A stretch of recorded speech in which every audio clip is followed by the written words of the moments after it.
What went wrong in Necropolis? I actually think it ended up pretty decent after a week or two of patches.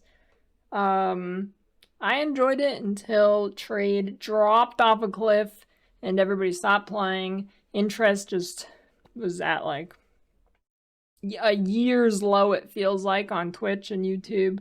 Um, then I stopped playing when trade was dead, basically. If the league had started the way it was after the patches and the graveyard was scaled down to maybe less graves, I think it would have been a hit league. Probably would have been many people's favorite league because it was just so overpowered. Strike one. I think the biggest strike of the league probably is the horrible QOL. This league feels like it was a canceled idea from 2017 and it just got ham-fisted into the game. Shoved into the game. They had to get something out, so they're like, all right, let's choose a league from 2017 and just slam it in the game. The graveyard was a horror to manage. It was so bad. Even towards the end, it was pretty bad. Yet you pretty much had to buy multiple quad tabs after already owning multiple quad tabs. I think I bought like 4. I already owned like 6. And then after that, it started to feel more comfortable, and that's just honestly pretty ridiculous. The QOL got a little bit better with patches, but overall, it still wasn't great. Could be a lot better. It's definitely a lot better than it was at launch, but it still could be better. And like I said, I think if the graveyard was scaled down to like 16 to 25 corpses, it would feel much better to everybody. A lot of people kind of overestimated how complex it was. I think if there wasn't 64 grave slots, I think people would have been a little bit more comfortable to engaging with it. I think a lot of people just completely ignored it because it was very, very overwhelming. And speaking of it being overwhelming, the start of it was underwhelming. This is strike 2.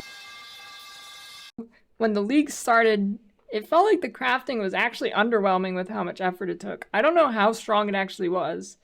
I think it was still plenty strong, probably more what it should be, but with the amount of effort that you have to go into it, getting like this full graveyard, 64 corpses, getting all the right ones, putting them in the right spot, it felt like you might as well have just been doing Rogger Essence instead.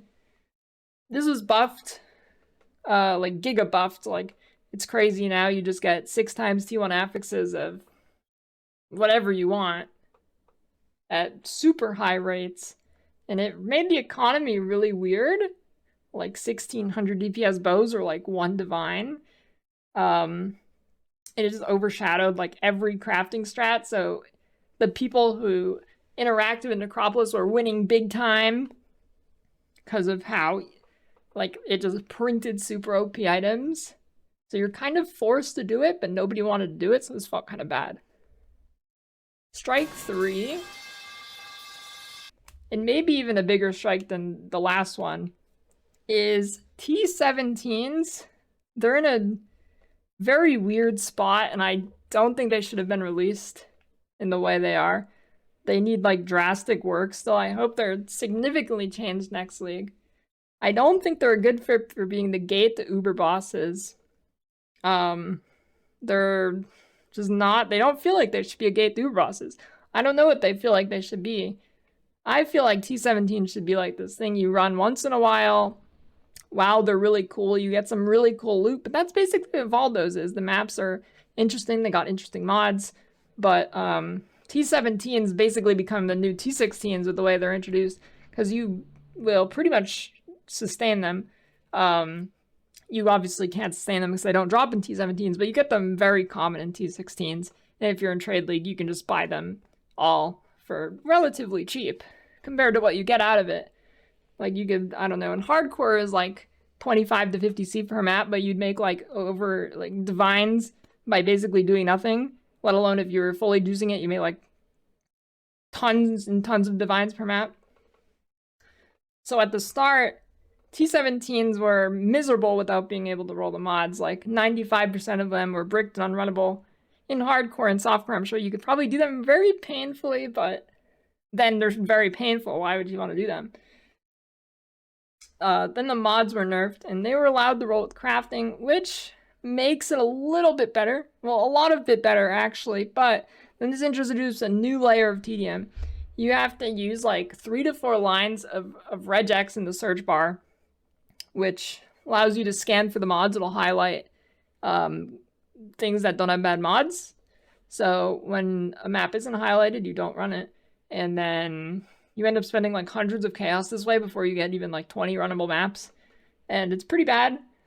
Super tedious. I don't know what the solution to this is, because I feel like the mods should be different and more interesting, but I like there's so many that are built bricking that you have to scan them multiple times, and it's really tedious. I don't know if the solution is just letting us have more text in the search bar.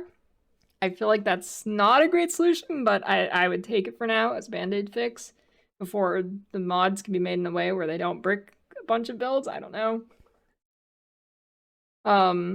They also make builds themselves feel worse, as they give just so much more loot than T16s, but they're so much harder than T16s that it pigeonholes you into like super optimal builds, or else you're like stuck in T16s, right? You have to play super optimal to really run these things, because they are just so much harder, but they give so much more loot, so it kind of hampers build variety. Yeah, but I don't know.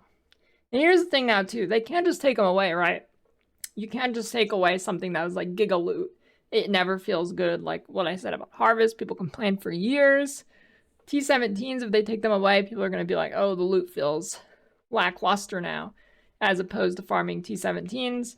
I don't really know what the solution is here. I feel like they kind of back themselves into a wall here with these. But I'm sure eventually they'll come up with a solution. I don't know though. I don't know what it is. I hope next league gets significantly changed. And Strike 4 is the forest monster mods. I would like with the lantern. Personally, I didn't really notice them too much, besides a few really bad ones like evade 90% chance of attacks. That one was honestly just ridiculous. Like, if you're an attack build, it just makes the map unrunnable. Especially if you forget to drag it to the bottom, so like the lower packs get it, or lower amount of packs. You just like can't damage anything, because it's like you're hitting 1 out of 10 attacks. It's crazy. I don't know how that mod existed. But I said I didn't really notice them, other than like the really bad ones, but I'm a top player. I can see people who don't play the game for 12 hours a day just getting bodied if they're playing unoptimal builds, which they probably are. So I'm not a huge fan of shoving that difficulty down the throat. Now, me personally, I wouldn't mind if it was in the core game, but I can see why for the average player it's not a good thing. Now positive, I guess. Those are the 4 main strikes. There's probably a few other things too, but I think those are the 4 really big ones. If a positive is I think replacing monsters and maps with all flames is a very good idea. Now, I think this could be implemented without the mods, obviously. I don't want the mods in the core game, but I think replacing monsters with all flames is a really good idea. I think it's cool. I like any mechanic that's like kind of building your own map, whether it's changing the monsters in it, changing the layout, like putting things together like how synthesis was, whatever. I think stuff like that's pretty cool. Giving more agency over your maps. Getting special monsters with special loot drops is cool. It's just an interesting layer, right? Another good thing about it is in hardcore, you are able to overwrite the super dangerous monsters, like anything with DD, like Revenants, and that's super cool. Next league, not being able to do that. One of the maps has Revenants basically every time. Abomination T17, and everything in T17s have so much HP that the Detonate Dead will basically one-shot you no matter what it hits. And so the Abomination map, just nobody's gonna run because you can't overwrite the Revenants, and there's Revenants every single map. But yeah, that is about it. That's what I think went wrong. Only thing I can really say is for the future, They should probably pay more attention to QOL at the start. It was really bad. And T17s is that they need work. I don't know. I don't know with them. I don't know what to do with them besides just remove them. But I feel like removing them is not a great solution because, like I said, once you give something to the players, it's really hard to take it back. And that is it.